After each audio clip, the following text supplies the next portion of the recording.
Presentamos al profesor Zsembeli József. Él estudió agronomía y es especialista en ciencias del suelo o ecología, y nos va a presentar acerca de la historia de la economía en la agricultura después de la Segunda Guerra Mundial hasta la integración de la Unión Europea. Sí, porque ellos antes estaban bajo la dominación. Entonces ellos estuvieron durante el socialismo ruso. Nos van a hablar un poco de eso. Sí, thank you for the introduction. I didn't understand at all. But yeah, I understood something. So here I come again.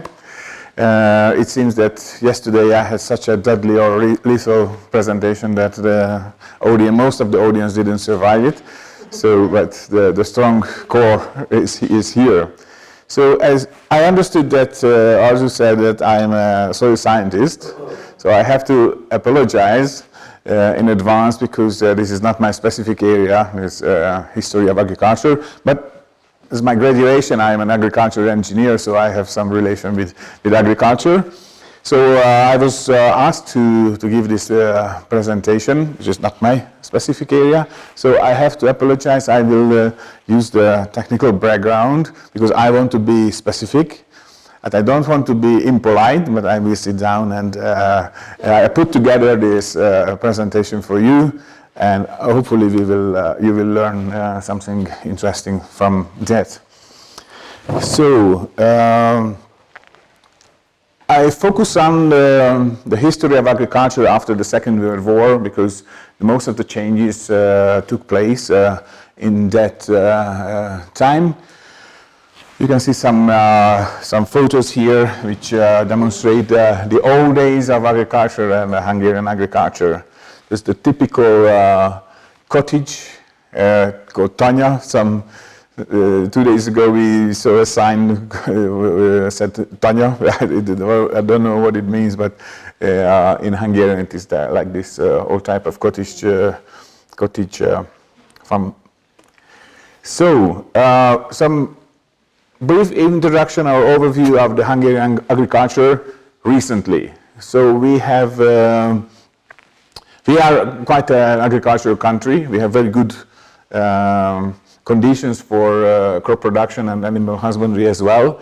The total territory of Hungary is 9.3 million hectares, means 93,000 square kilometers, and half of it, or more than half of it, is arable land. So we have quite good croplands. Not in Karcag, as you know from yesterday's presentation, but especially in the western part of Hungary, in the Trans-Danubian region, we have good soils and good conditions for agricultural production. As you see that we have 58% or almost 59% of agricultural land of the whole territory. So let's go back to history. We just finished the Second World War, and of course there was a big collapse of the country. We lost 2/3 of our territory after the First and the Second World War, and of course there was a collapse of agriculture at that time as well. And after that, Hungary became a socialistic country. Maybe you heard about that. And they decided to have this Soviet type model of agriculture. You heard about the Soviet Union, our big brother, as we called them. We were never part of the Soviet Union. Some people think that Hungary belonged to the Soviet Union, but no. There was an influence. I speak Russian because it was obligatory to learn in the old days, but still we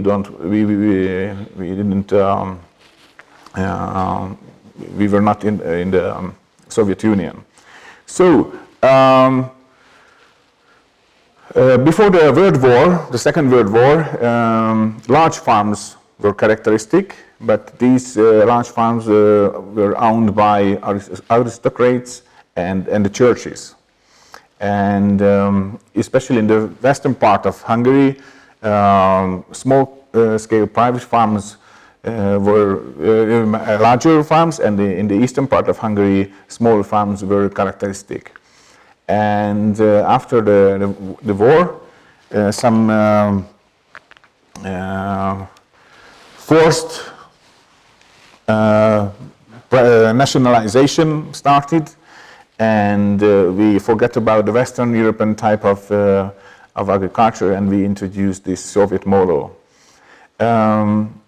After nationalization, state farms were created, and due to the forced collectivization, so-called cooperative farms or cooperatives were formed.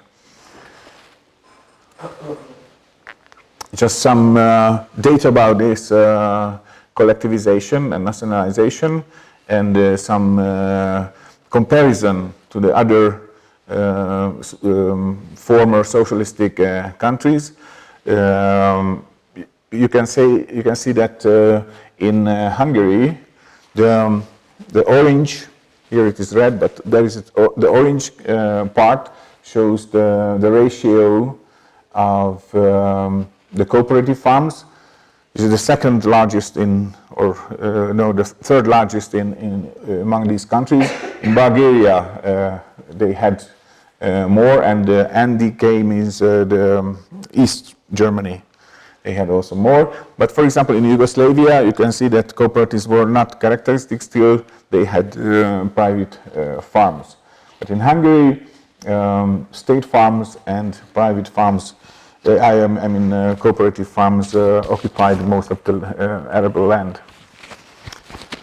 So how it started? So after the Second World War, very bad status of the country itself, and of course the agriculture was characteristic. The livestock almost disappeared, and they started the distribution of land. The large estates were confiscated, and the way how they did it was if there was a farm or a land above 575 hectares, the whole area was confiscated, so fully. In case of the smaller estates, the part above 115 hectares were confiscated. So this way, 3.2 million hectares were distributed to 642,000 holders. The average farm size was 3 hectares, owned by these new landholders. So altogether, 340,000 new owners got land. So, but all of them, among them, 90% were poor people, owning even more than 90% of the distributed land. You can see the composition of the areas. You can see that the orange again, which is quite a small area of 4 hectares, were characteristic, and 1/3 of the owners had these 3 hectares size land. So it's lasted only for 3 years, or even 2, because in 1948, Mátyás Rákosi became the leader of Hungary. So, but in the old days, we didn't have the prime minister, but we had the leader of the leading party. And at that time, the Hungarian Workers' Party was the strongest party in Hungary, and Mátyás Rákosi decided to introduce this socialistic model. We call it Sovietization. So we used to have a Hungarian way of agriculture, but they decided it's not good. We have to follow the big brother, and we have to have these Soviet type agriculture. So what was the principle of the Soviet model? The principle was that the the political control was very, very strong. So there was a central planning of the production and the central distribution of the sources.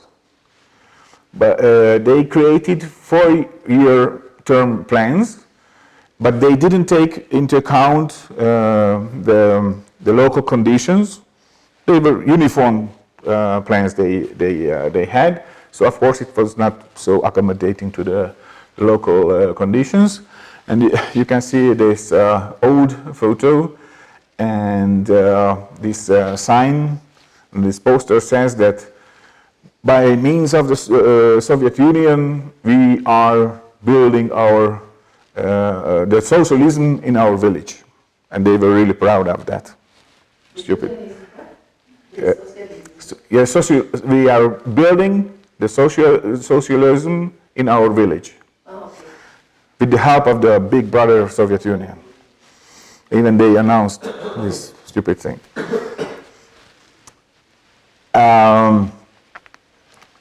So after this period, after 1948, the change was the principle was that they tried to reorganize the Hungarian agriculture according to the Soviet model. And the first phase was between 1949 and 1956. In the whole country, the economical reconstruction was based on the communistic ideology. I mentioned forced collectivization, and they tried to persuading the smallholders to join the cooperatives. This persuading, you can imagine, it was quite aggressive. Not just, oh, it's very good to come here, just come and join the cooperative. Later I will show you how they persuaded the smallholders. So by the end of 1949, 1,300 new cooperative farms were formed. Quite a lot, yeah? So there were dramatic consequences of this reconstruction of the agriculture. Low productivity was characteristic. There were a lot of complaints about this system. Low level of organization. Plus, there was a very serious drought in 1952. So it was almost the collapse of the Hungarian agriculture that year. It was poor livestock, poor machinery. So they decided to create so-called machine stations. It's a very typical form of mechanization in Hungary. You can see some old photos too. Even cotton was forced to grow. It's absolutely not suitable for the Hungarian climatic conditions, but they said it was a political question, political decision, we have to grow cotton. So some information of these machine stations. So nothing was organized, only machinery supply. They created these machine stations, and of course the machinery development was slow, but still there was some increase. In 1950 there were around 13,000 tractors in the country, but by the end of 1956 25,000. But of course they were out-of-date techniques. The problem was there were no tractor drivers, unskilled staff, so even female tractor drivers were persuaded to work in the fields. And this photo shows the tractor production of Hungary, and they announced very proudly that the tractor stock of Hungary is increasing.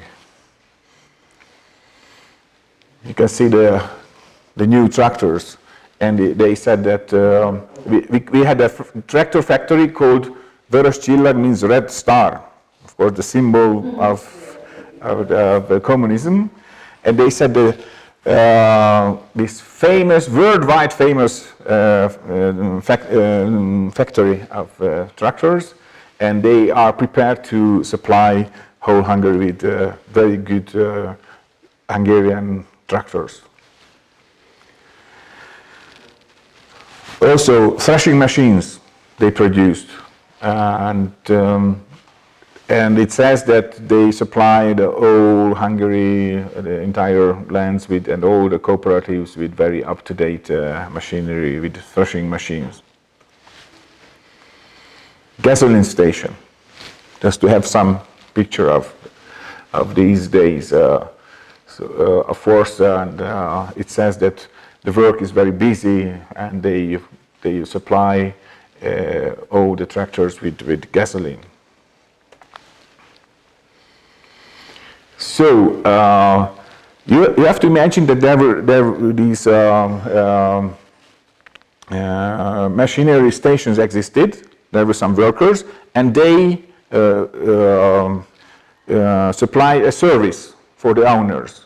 So here you can see that the two workers, the right, the owners of the land. So they hired the tractor drivers and the tractors. And here's an example. József Zsembeli, he had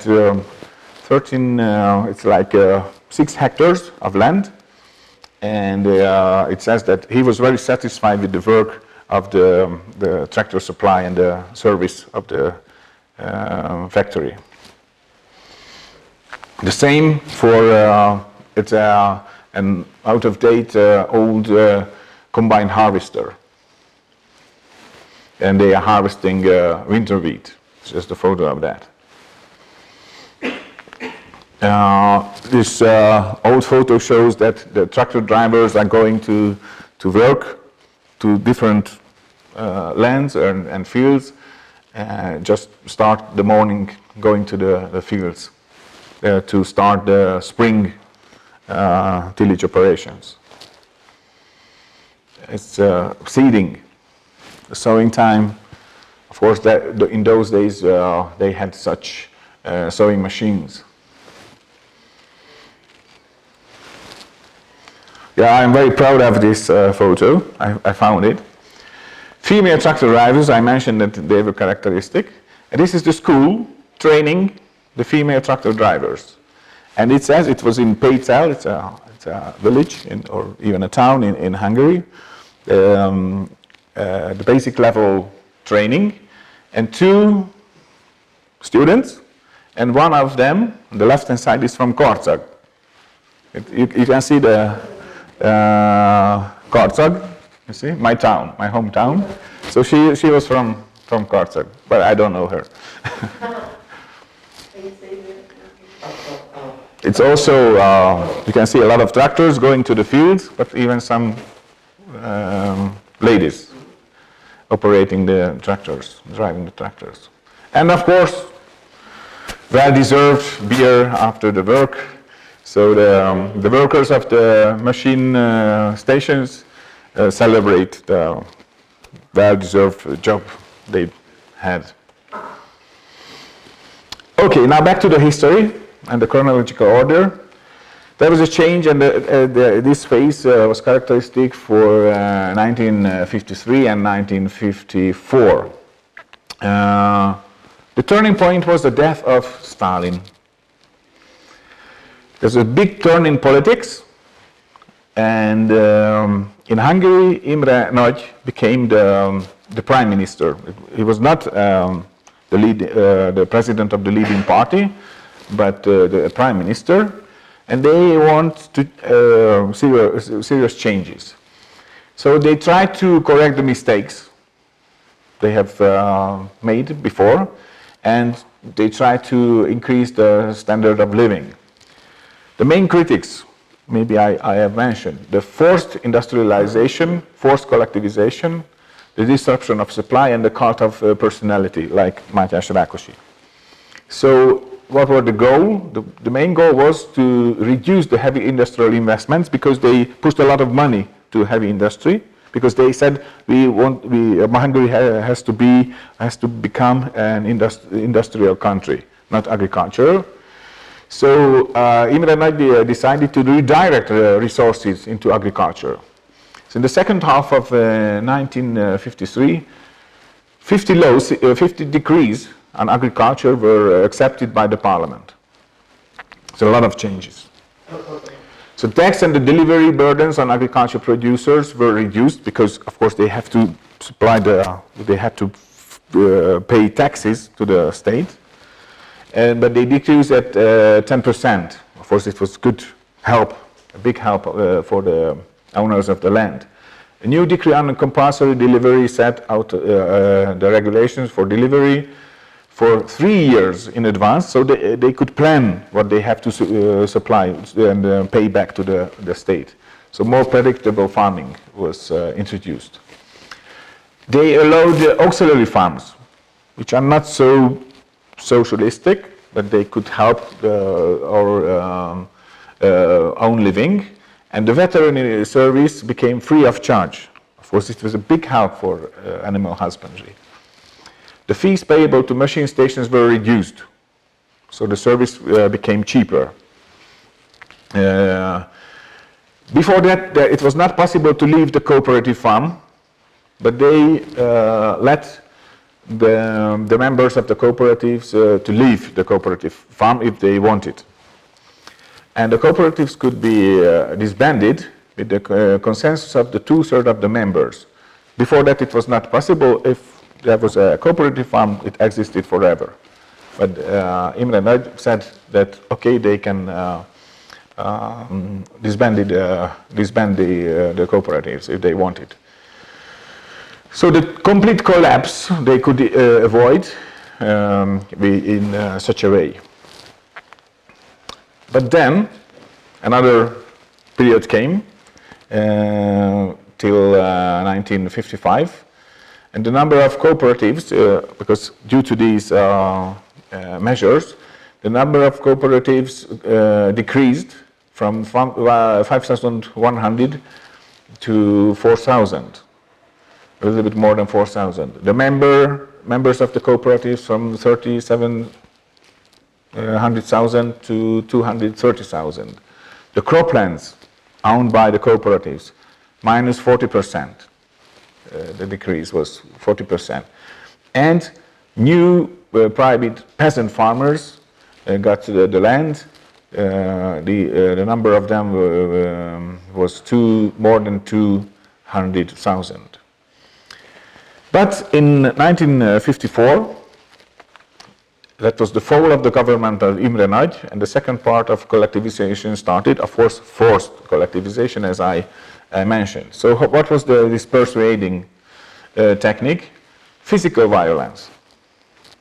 Of course, they had the farmers, verbal pressing, perquisition. They threatened the farmers to fire from the job, and they threatened them to exclude their kids from school, for example. So it was quite tough situation. They increased again the taxes and the compulsory deliveries back to that they had to pay back to the state. They stopped this free choice of leaving the cooperatives, so it was not possible to leave the cooperative farm only after 3 years if somebody joined. So through this activity, 670 new cooperatives were formed with new members of 76,000. But by the end of 1956, maybe you heard about that, we have a revolution against the socialistic system in 1956. That was the total collapse of the system, and the number of cooperatives decreased. Less than the half survived. The members from almost 300,000, only 96,000 members in the cooperatives, and the croplands from more than 1.3 million hectares decreased to 500,000 hectares. So a huge decrease in this term. But the revolution against the socialist system failed. So a new era started, led by János Kádár, and he was also not prime minister, but the general secretary of the Hungarian Socialist Workers' Party, actually and practically the Prime Minister of Hungary. And he decided, okay, back to the past, and we have to start to renew the system, and we have to have cooperative farms again. But he promised a lot. He was not so violent. He promised free choice of farming, he said. It was announced. But the fact was that collectivization continued. Maybe the methods were different, not so violent. But so, due to these activities, by the end of 1958, the decree of large-scale farming, third part of collectivization, started. There was a decree of large-scale farming, so they decided to have these cooperatives again. They realized that they have to start the whole process from the beginning, and they started. So, but they had some good measures as well. The social services were introduced to make the cooperative membership more popular, like health care services, maternity allowance, family allowances, and pension insurance. So they were some lures for the farmers to join the cooperatives.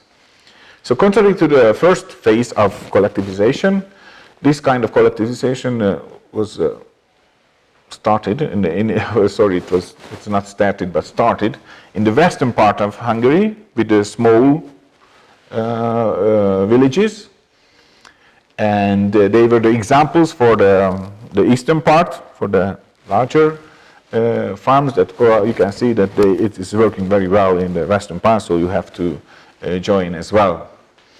So there was the less resistance in the western part of Hungary. So by 1959, 50% of the croplands joined the socialist cooperative.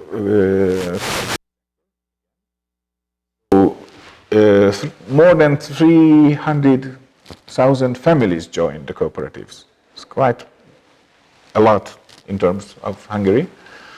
And by the end of 1961, the campaign ended with 291,000 new families joined the cooperatives. The number of cooperatives went up to more than 4,500, you see. And the members, more than 1.2 million farmers. It included 98% of the peasantry of Hungary. So in those days, the socialistic agriculture, we had state farms on 14% of the land and cooperatives on 77% of the land. So a new era of the socialistic agriculture started, and the next phase was between 1962 and 1968. The rate of the agricultural labor decreased. So for each agriculture worker, 7 people of the population fall, so they could produce all the agricultural products for 7 people each. The machinery capacity increased at more than 500%. It's quite a huge increase, you can imagine. And the land of agriculture worker also increased from 2.8 up to 3.7 hectares. They increased the application of fertilizers. You can see the huge increase. They increased at 10 times higher dose of fertilizer were applied. So a huge improvement started, but still the level was still far from the Western European level. But they could ensure that the domestic supply was sufficient in all those days. You can see some photos from those days.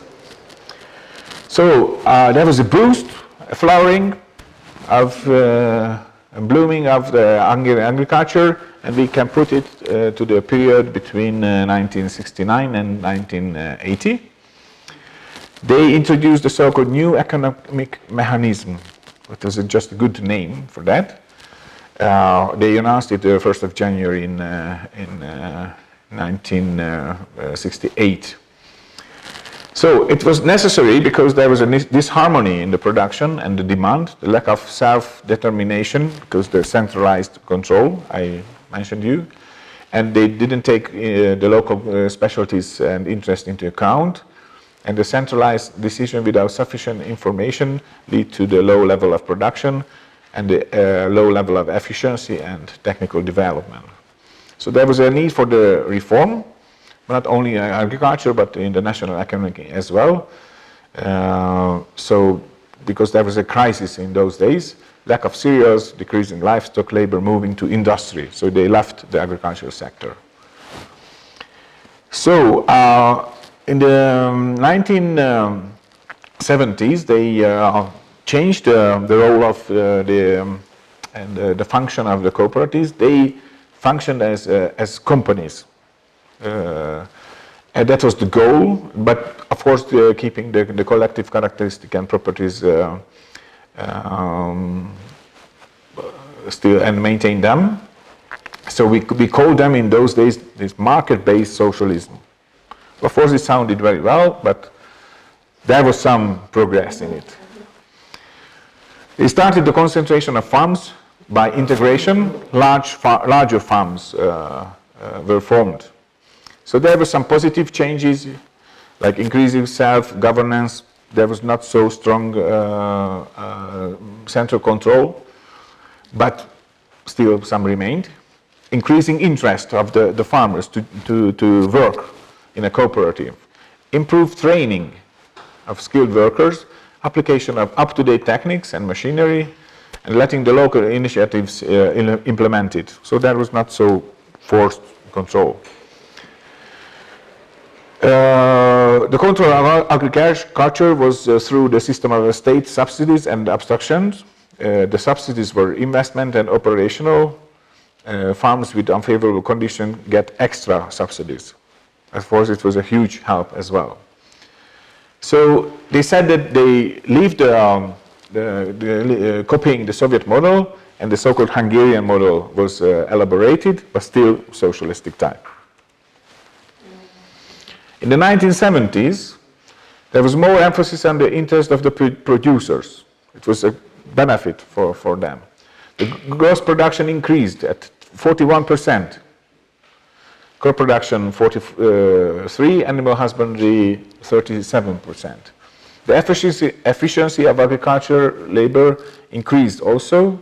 You can see some data. I don't want to go into details, but it means that one agriculture worker could supply more people of the population. So the production level of the agriculture was $4,200 US dollars, while the world average was 650. The average of the developed countries 6,900. So we were closer to the developed countries than the world average. They increased the number of tractors, modern technologies, qualified labor, increasing production, lead to the level of the possibility of export. So not only, it was not only sufficient for the Hungarian supply, but export started. Some pictures of those days. Tractors, then even more, but Soviet type, Russian tractors, called MTZ. Also Russian tractors working. Belarus means from White Russia, Belarusia. They had some heavy tractors produced in Hungary for rice production, for example. They needed. Also this one, the Rába. We called it Rába. It was named after the Hungarian river.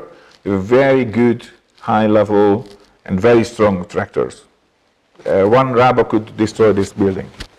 So when I was at the university, I was driving a Rába. It was impressive. Yeah, here you can see some field works. Still, there was some labor and manual work because they focused on the employment. So there was no unemployment at all. It was artificially maintained, but there was no unemployment. Even the animal husbandry developed. This is a special Hungarian breed of cattle called Hungarian speckled. It's quite a good breed, even recently, because it's multifunctional.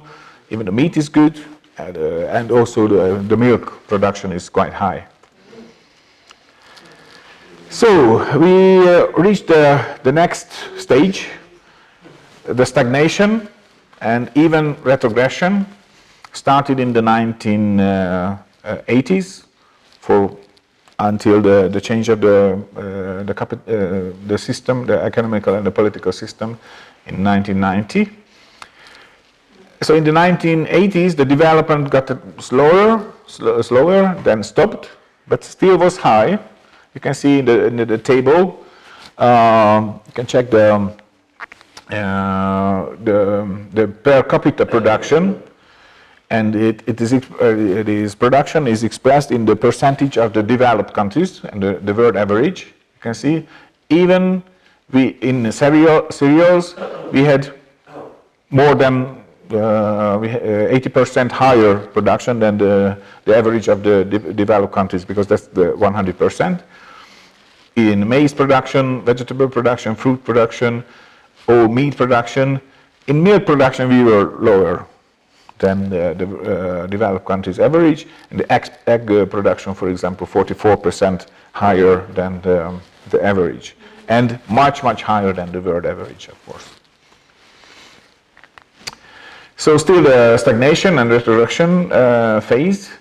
The population per agriculture worker increased, so a little bit, but still not at the level of the developed countries. The machinery capacity did not change, but a little bit modernized. And even the fertilizer application decreased, but it's not good at all. So there were some signs of the collapse. In those days, even in the stagnation period, the meat production was 77 kilo per person, but the production was higher. So the chance of export. Milk and cheese production much lower than consumption, much lower than the production, export.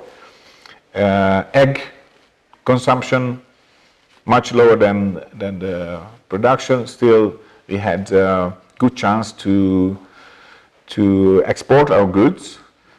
But even the prices increased. The price of the fodder 60% was higher, the energy 50% higher.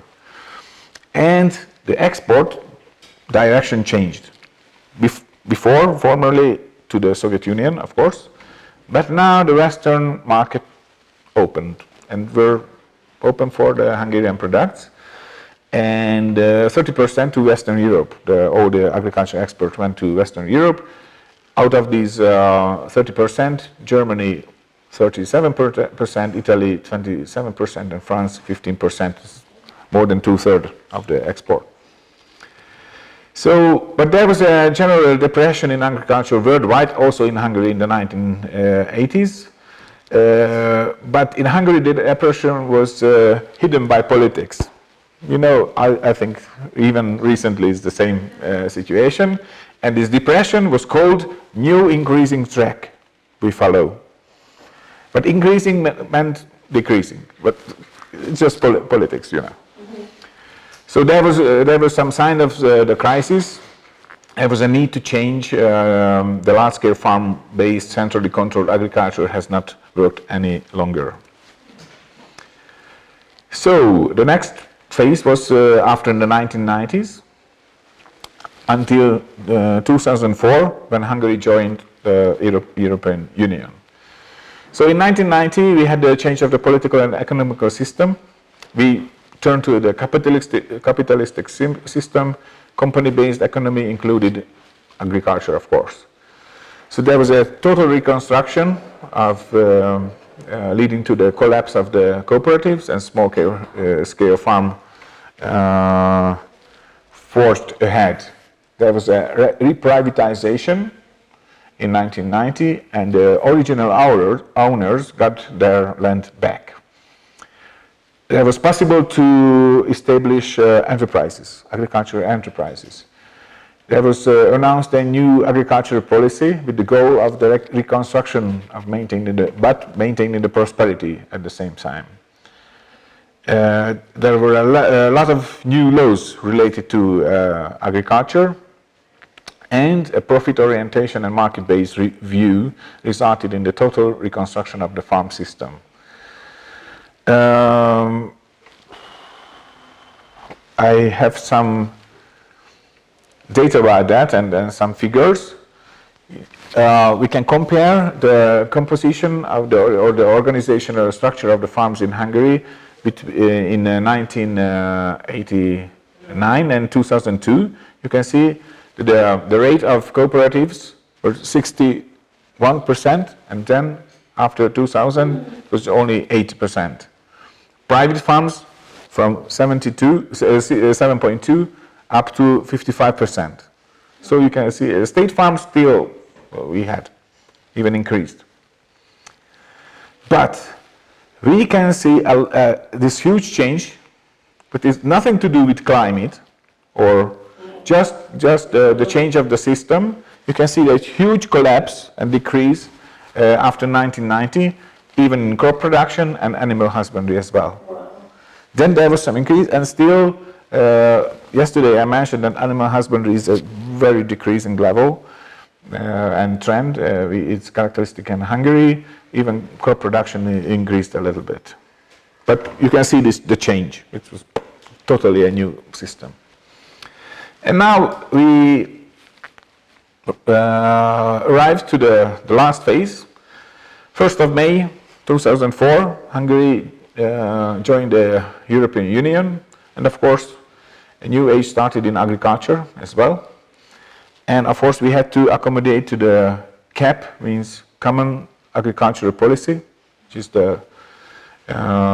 which determines the agriculture in terms of closing up to the more developed countries of the European Union.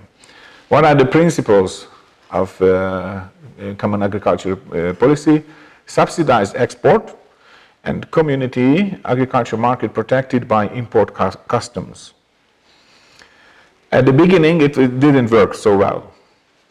And this CAP encouraged the overproduction. There were a lot of crises about that, a lot of milk, and they produced, maybe you heard about that there was overproduction in Western Europe of milk, and they produced milk powder and sent it to Africa, free of charge.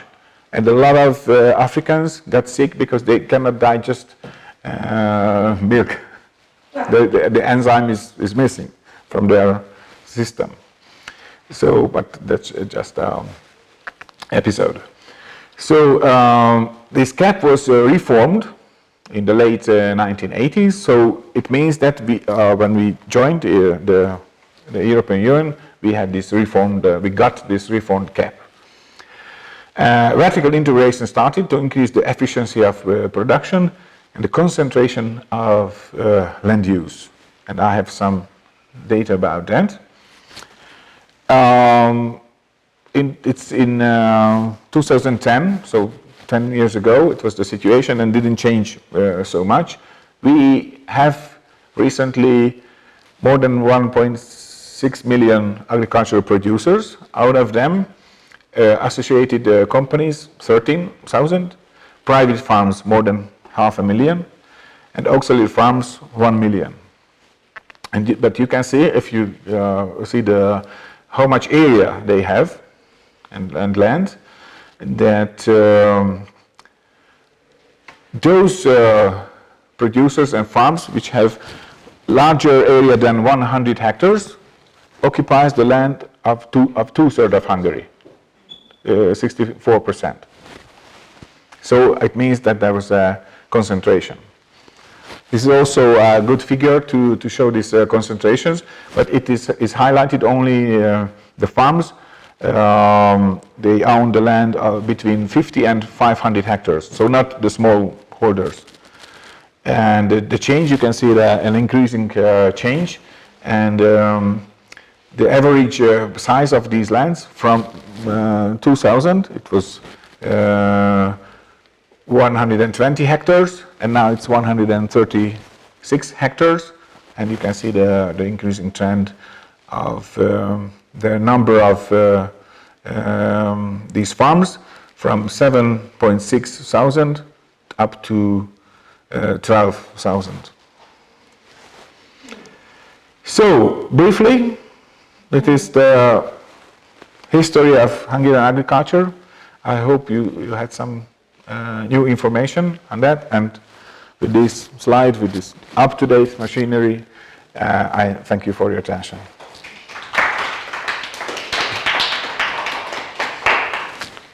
A big change. Absolutely, yeah.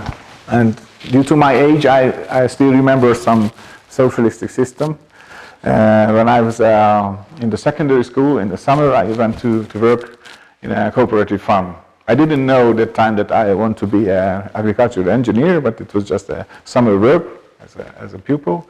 But it was so I still remember of these days. It's a huge change. But of course, all the changes are some sacrificing parts, and you can see that it's still not sophisticated so much. I can say that. Did you have any questions?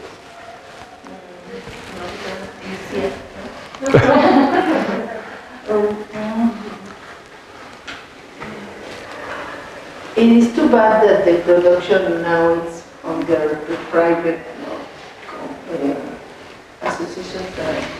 Yeah, it's the situation, and whenever we want to have a reform of the agriculture and try to change something, then immediately the instruction from the EU comes that it doesn't fit to the EU, so you have to follow this.